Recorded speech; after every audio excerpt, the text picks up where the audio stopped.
yo creo que gran parte de este problema del conflicto palestino es que nadie conoce los territorios ocupados. Los israelíes conocen los territorios ocupados.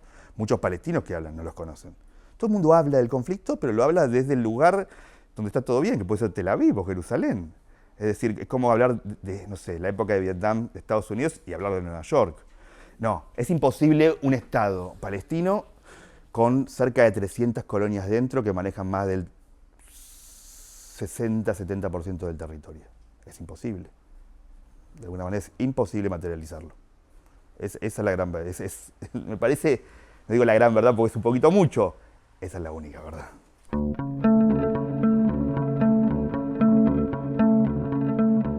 Para mí el conflicto israelí-palestino es un conflicto territorial y gran parte de por qué se extiende hasta el día de hoy, hay muchas aristas, tienen que ver con que la situación territorial no está resuelta. Todos conocemos cuál sería la solución. Lo que pasa es que podemos decir que un lado o ambos lados no están dispuestos a pagar ese precio. Se resuelve de la misma manera que lo vienen planteando desde 1930, ya sea la partición de Pell o la partición de Naciones Unidas. Es partir el territorio en dos estados, la verdad. Seguramente ambos lados no estén contentos con esa partición, pero es la única solución. Y capaz que también otra cosa, capaz que a medida que va pasando el tiempo la solución cada vez sea más difícil y cada vez sea más difícil de pensarla como que se puede materializar. Sigue siendo la única solución en este momento. Si no, es la solución de la espada y la solución del fuerte sobre el débil. Hay de todo, hay buenas relaciones, es decir, israelíes y palestinos conviven día a día, hasta que el conflicto los trae a la realidad, me parece. Es decir, donde muchas veces el conflicto hace que cada uno deba volver a asumir sus lealtades étnicas o religiosas de alguna manera. Hay lugares que conviven ciertamente en paz y tranquilidad, hay lugares más tensionantes, ya puede ser Jerusalén, y después hay otra realidad que mucho no se habla. Hay ciudades mixtas como puede ser Haifa, pero después hay un montón de ciudades y pueblos que son de etnias o, ¿cómo decir?, separadas, es decir, Umalfagen, Sajnín, Pekín, son todas ciudades del norte de lo que es la Galilea que son totalmente árabes directamente. Y ciudades mixtas hay muy pocas, la verdad. Y también tengo que decir otra cosa, es decir, que yo creo que gran parte de la extensión del conflicto lo que impide es que ambas comunidades puedan relacionarse mejor. Porque como te decía antes, las lealtades étnicas o religiosas hacen que, por ejemplo, la relación entre vos y yo, vos sos árabe, yo soy judío, están todo bien, pero automáticamente alguien me va a decir por qué te llevas bien con el ocupante, por qué mantenés relaciones, por qué de alguna manera legitimás la ocupación, etc. Yo creo que la relación sería mucho mejor, pero para eso lo que tiene que pasar es tiene que haber una cierta solución al problema. Primero, para hablar de Hamás, es decir, todo el mundo empezó a hablar del grupo, pero es un grupo que tiene un desarrollo de más de 30 años. Hay discusiones dentro del grupo, hay diferentes posiciones, etc. Lo que pasa es que después del 7 de octubre es muy difícil poner un matiz, después de la masacre que hizo Hamás, porque parece que dentro de una masacre, dentro de la matanza, no se puede imponer ningún matiz. Yo creo que Hamás quiso explotar todo por los aires.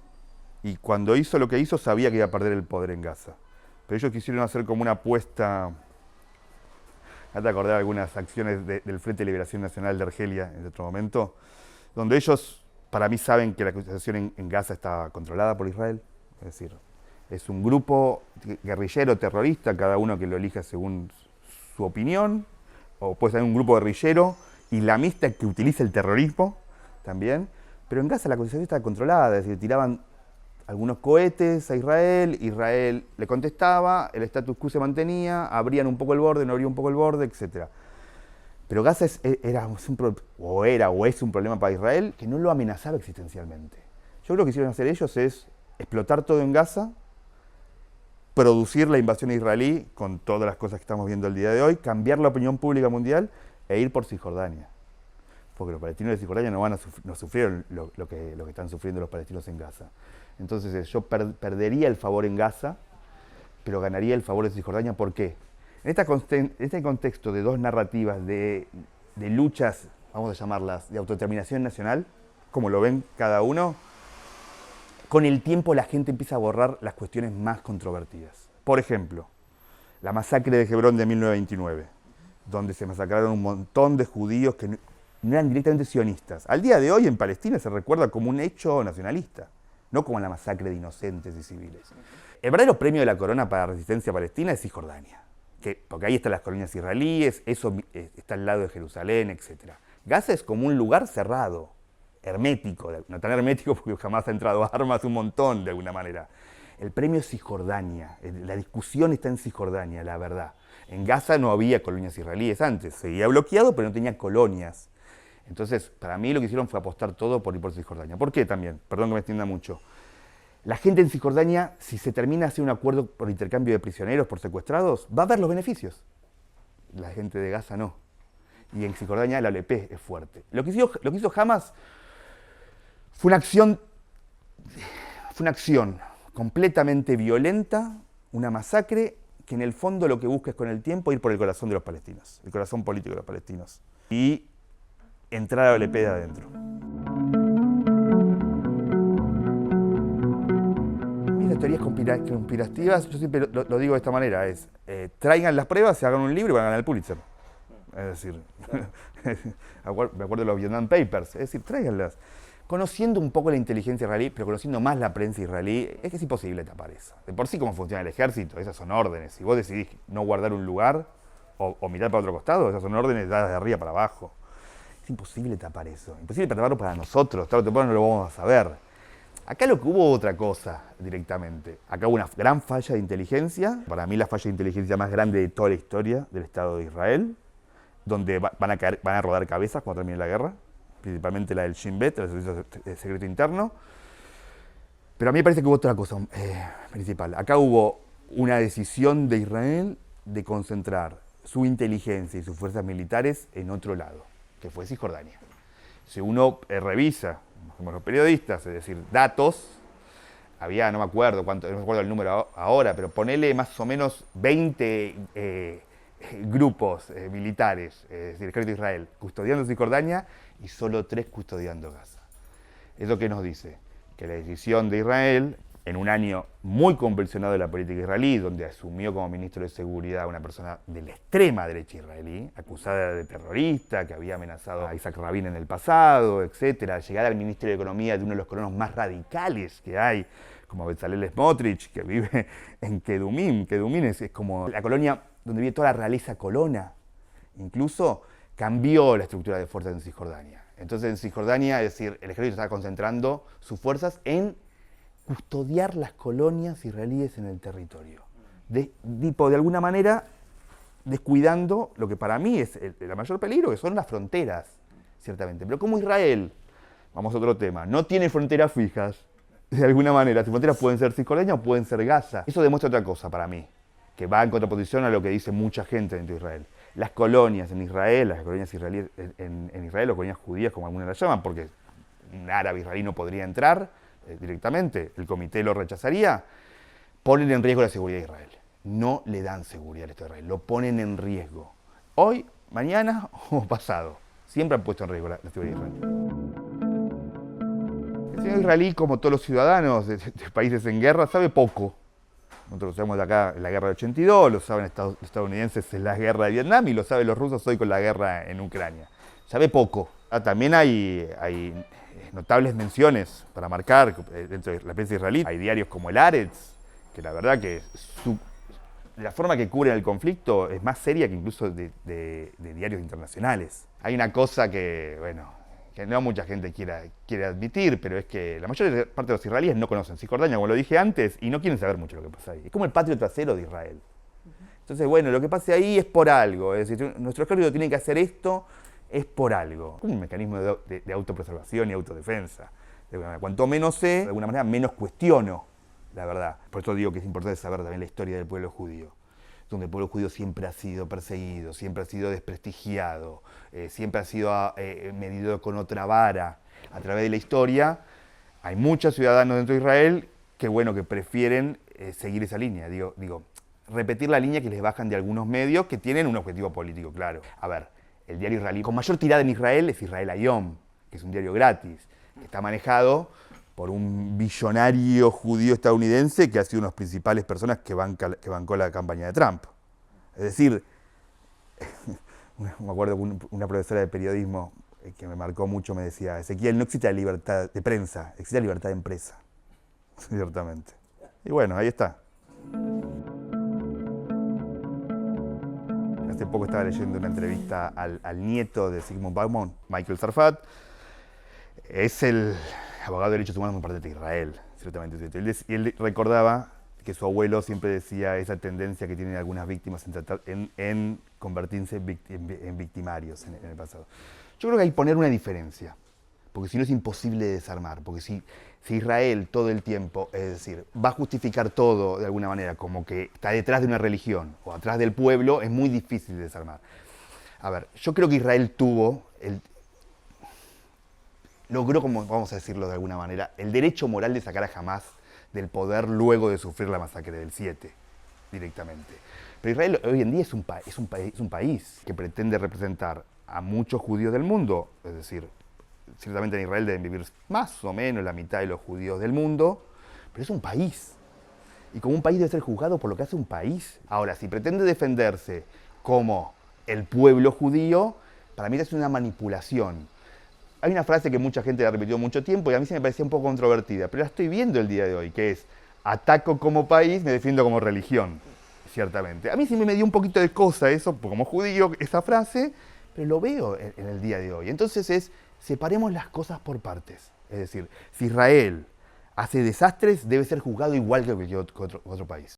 Yo no estoy para nada en contra de la autodeterminación del pueblo judío, incluso yo no estoy para nada en contra del sionismo. También creo que el sionismo es muy difícil analizarlo si no se analiza la persecución al pueblo judío milenaria en Europa, como tampoco es casi imposible analizar el sionismo el día de hoy si los más de medio siglo de ocupación de los territorios palestinos. El sionista puede ser Itamar Ben-Gvir, un extremista de derecha, o Martin Buber, Ahad Ha'am o Meir Cain. Ciertamente el sionismo para mucha gente en las últimas décadas ha adoptado una desviación que legitimiza la ocupación de tierras de otro pueblo. Pero también hay otro sionismo que está en contra de eso. Yo creo, si a mí me preguntan, ¿Ezequiel vos sos sionista? La verdad, yo soy periodista, yo no estoy en contra del sionismo. A mí me gustaría un post-sionismo, es decir, un sionismo que ya haya hecho y haya logrado sus fronteras nacionales y pueda desplegarse a articular o encarar otros temas problemáticos que tiene el Estado de Israel. Por ejemplo, no hay casamientos civiles en Israel. Como un Estado tan moderno como Israel, que fomenta el derecho de muchas minorías internas, no tiene casamientos civiles, no tiene transporte los sábados. Bueno, todos esos problemas yo creo que no se pueden encarar y no se pueden confrontar hasta que no se solucione el principal tema que tiene Israel, que es el tema palestino y el tema de no tener fronteras. Un país sin fronteras es un país que puede seguir haciendo cualquier cosa directamente, porque ya no se conformó. Yo creo que Netanyahu tiene sus días contados, lo que pasa es que no sé cuándo va a llegar ese reloj, ciertamente. También sé que la guerra en Israel, como en muchos lados, une y la paz divide. Entonces, en este momento, el pueblo israelí, por supuesto, luego de la terrible masacre del 7 de octubre, con todo lo que pasó, las violaciones, etc., por supuesto, es decir, genera retribución. Pero yo también estoy seguro que los israelíes no son tontos y saben el desastre de seguridad de que fue el 7 de octubre y que ese desastre estuvo parado bajo ciertos vectores, como el ingreso al gobierno israelí de lados de la extrema derecha israelí como no hubo nunca. Es decir, Meir Cain, que es un rabino estadounidense que luego entró en la política israelí y fue como uno de los padres de la extrema derecha, no del Likud, de la extrema derecha israelí. En el 80, tanto el líder del Likud, Isaac Shamir, como el líder del laborismo y Shimon Peres se levantaron del Parlamento. Hoy un líder del Likud lo pone dentro del gobierno, esa persona. Yo creo que Netanyahu inició un curso de acción con su último gobierno, que bueno, tampoco voy a decir, por él se produjo la masacre de unas personas sobre civiles, no, pero empezó de alguna manera, a que el año 2023 sea, por ejemplo, el año con más palestinos civiles muertos desde el fin de la Segunda Intifada. Es decir, la situación entró en una espiral casi de violencia, que bueno, que siempre sabemos cómo empieza, pero nunca sabemos cómo termina. También tengo que admitir que la sociedad israelí, si analizo las votaciones de los últimos 46 años, desde que llega el Likud al poder en 1976, ha votado más de 30 años al Likud, es decir, se ha movido hacia la derecha. ciertamente. También tengo que admitir, es decir, para ser sincero, que el Likud ha sido el partido también que hizo la paz con Egipto en el 76. Pero una cosa es la paz con Egipto, que ocupaba tierra que no se considera la tierra bíblica de Israel, y otra cosa es abandonar Cisjordania. Porque mucha gente apunta a la carta de fundación de Hamás, una carta notoriamente antisemita, que tiene cosas que son casi risueñas, habla contra el Rotary Club, contra los masones, etc. Pero la gente olvida la carta de fundación del Likud, que dice que todo Cisjordania, Judea y Samaria, como lo conocemos los judíos, el territorio de Cisjordania por el nombre bíblico, es parte de Israel. Y que no se puede abandonar ningún milímetro de la tierra histórica de Israel. Entonces, esto también es parte del conflicto. Nos gusta ver al otro, pero no nos gusta vernos a nosotros. Yo creo que el israelí quiere la paz. También creo que no vota representantes que estén dispuestos a pagar el precio de la paz. Y el precio de la paz, como te decía antes, es abandonar las colonias en Cisjordania, en los territorios bíblicos de la antigua Israel. A ver, el precio que está dispuesto a aceptar la OLP es el mismo desde 1992 hasta el día de hoy. No cambió nada. Es el dominio de lugares santos musulmanes, estamos hablando de Haram al-Sharif, donde antes estaba el antiguo templo judío, el Domo de la Roca, Al-Aqsa, el 96-97% de Cisjordania, el 100% de Gaza y una solución justa al problema de los refugiados. Esta era mi posición siempre. El tema que todavía yo creo que nosotros estamos en una especie de yuk, como se dice, un mercado árabe, donde te doy un poco, me doy un poco, y mi oferta es muy buena, dice el lado israelí. Y los palestinos dicen, sí, es muy buena, pero es menos de la que yo puedo aceptar, para que no me maten. Y estamos en eso. El israelí, yo estoy seguro que quiere la paz. Creo que no vota políticamente a representantes que estén dispuestos a pagar el precio. Yo creo que los palestinos cada vez... es un poco compleja, a mí me hace mucho esa pregunta. Compleja en el sentido es, siempre se le pregunta al ocupado si está dispuesto a aceptar la paz con el ocupante. Entonces, a mí me dijo un palestino, yo tengo que decirte que quiero la paz, yo quiero terminar con la ocupación primero. Y ahí, en ese punto, ¿qué piensan los palestinos de la Hamas? Yo creo que los palestinos, como también crece la extrema derecha israelí, los palestinos apoyan mucho más a Hamás porque va a apoyar al grupo que más lastima a la persona que a vos te ocupa o te lastima a vos mismo. Yo creo que Hamás crece cuando los palestinos no tienen ningún tipo de horizonte de una salida negociada. Entonces, en un momento hasta la OLP lo pensaba. Si nosotros no podemos llegar a ningún arreglo negociado, la única forma de llegar a un arreglo es presionando mediante la violencia. Y a la vez es lo que hicieron ustedes, nos dicen a nosotros. Ustedes, mediante sus grupos no tan potables, ya sea el Irgun, el Etzel, manejados por Begin, Isaac Shamir, hacían atentados terroristas en hoteles, en trenes, en Europa, mataron a un secretario general de las Naciones Unidas, etc. Y así lograron que Inglaterra se siente a negociar. Yo no quiero ser sommelier de los palestinos, yo estoy en contra de una resistencia violenta, donde paguen los civiles. Yo creo que los complica en el día de hoy. Israel sabe muy bien cómo resistir a una ofensiva violenta, es decir, hace 50 años sabe cómo hacerlo. Israel no sabría cómo, para mí, reaccionar a una especie de resistencia civil, bajo los contornos de la primera intifada. Pero vuelvo a decir, yo no soy palestino. Para mí es fácil decirles esto no, etcétera, con el diario del lunes. Los palestinos dicen esto. Hay 100% del territorio a dividir, ¿no? Los que nosotros los judíos conocemos como Eretz Israel, los cristianos conocen como Tierra Santa y los palestinos conocen como Palestina, en nombre. Nosotros siempre hicimos el 100%. Ustedes, los judíos, a fines del siglo XIX eran 8, 6%, etcétera. En 1930 ya eran el 30 y pico por ciento. Bueno, sabemos, el holocausto, nosotros buscábamos refugio en todos lados. Nosotros no queríamos nunca la partición.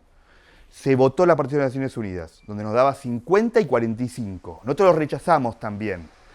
En la guerra del 48, Israel avanzó sobre otro 28% del 50.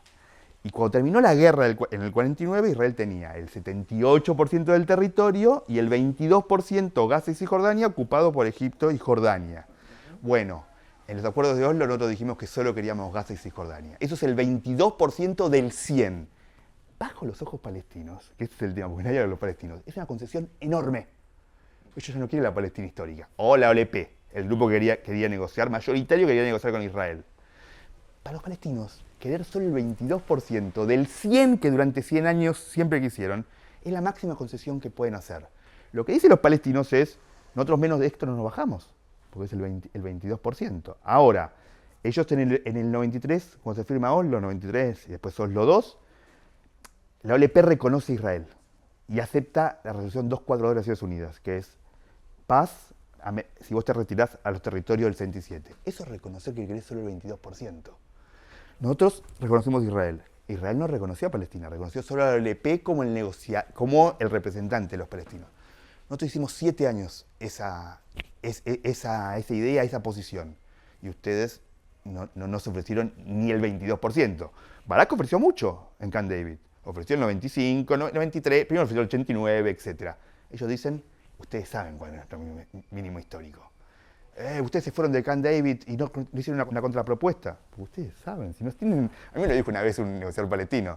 Nosotros estamos todos espiados por ustedes. Es decir, ustedes saben el mínimo de nosotros. Entonces, ¿qué quieren los palestinos? Los palestinos, yo estoy seguro que muchos quieren todo el territorio. Como también sé que muchos judíos israelíes quieren todo el territorio. Quieren también Judea y Samaria. De por sí votan eso.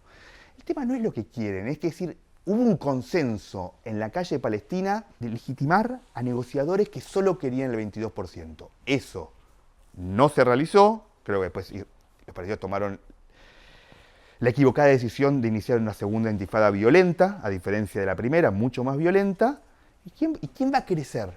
El grupo que dice, con los israelíes no se nos puede negociar, los israelíes no nos ofrecieron lo mínimo, vamos a lograr esto mediante la violencia, ciertamente. Entonces, para mí jamás crece y va a seguir creciendo mientras los palestinos no tengan ningún horizonte a una salida negociada.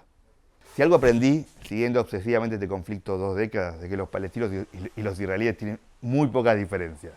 Y siempre digo lo mismo, nosotros, los judíos, no olvidamos un Estado judío durante 3.000 años, porque vamos a decir que el sionismo no solo es una cosa política. Entre la religión judía siempre está el tema del Estado judío, del territorio.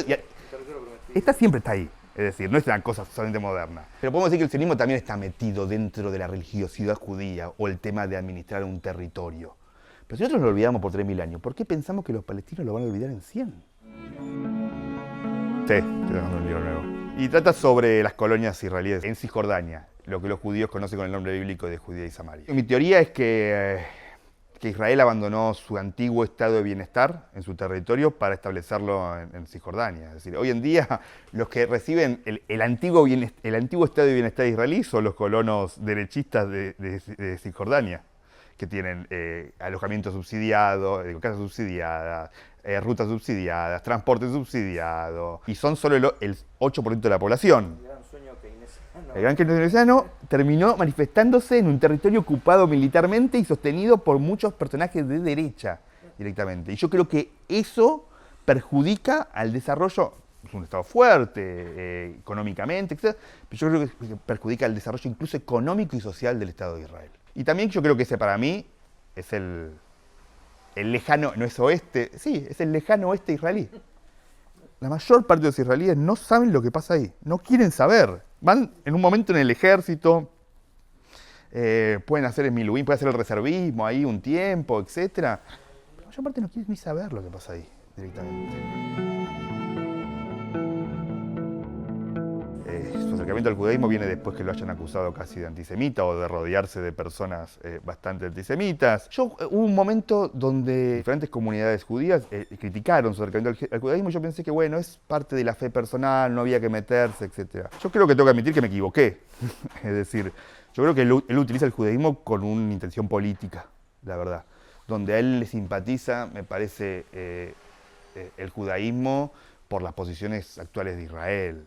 Ciertamente, y le sirve a mucha gente, también a ciertos componentes de nuestra propia colectividad judía, para como canalizar su propia posición política. Entonces, si Milei dice que va a mover la embajada argentina a Jerusalén, que es muy complicado porque Israel ocupó una parte de Jerusalén y de alguna manera no le dio ciudadanía a los palestinos de Jerusalén. Los hace entrar en un proceso bastante burocrático que no se las da muy poco. Eso va contra el derecho internacional. Si vos anexás un territorio, tenés que darle ciudadanía automática. Entonces, ¿nosotros qué estaríamos? ¿Condonando la rotura del derecho internacional? Yo creo que su acercamiento a Israel y sobre estos puntos es muy controvertido, la verdad. Y creo que también hay una especie, me parece como de, la palabra moderna del día de hoy, cosplay como de actuación en cuanto a su judaísmo, donde intenta como ser más papista que el Papa, de alguna manera.